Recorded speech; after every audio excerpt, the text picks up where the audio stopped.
Okay, so most people trying to get to 10% body fat are doing this the hard way.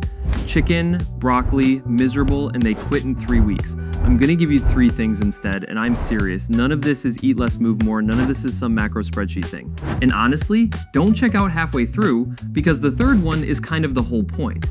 That's the one that actually decides if you keep the weight off or gain it all back later. All right, let's get into it.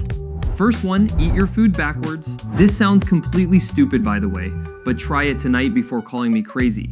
The order you eat stuff in a meal actually changes how much of it gets stored as fat.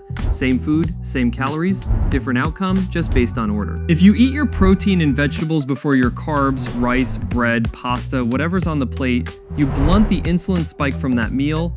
Less of a spike, and for a lot of people, it's simply easier to stay full and avoid overeating later.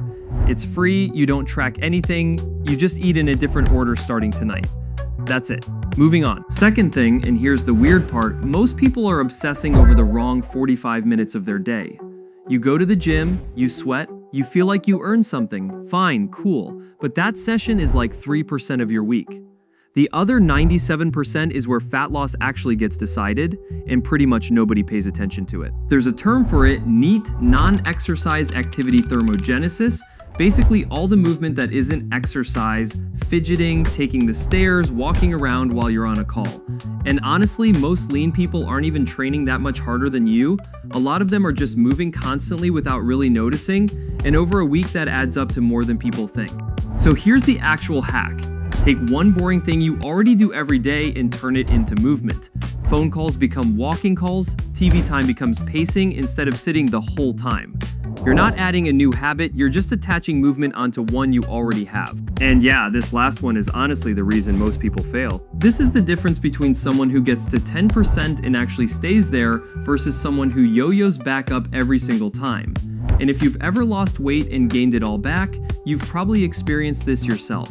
If you diet for too long without stopping, your metabolism starts quietly slowing down to protect your fat stores. It's a real thing, adaptive thermogenesis, and most people's reaction is to cut calories even lower, which just makes it worse, and eventually they burn out and rebound hard. The people who actually stay lean do something that feels completely backwards every 6 to 8 weeks. They take a real break. 1 or 2 weeks eating at maintenance, not a free-for-all, just maintenance on purpose. It gives your body and your mind a break, and people are usually surprised by how much easier fat loss feels once they come back to it. If this actually helped, hit like, subscribe, and tell me in the comments which one you're trying first. I read all of them, by the way.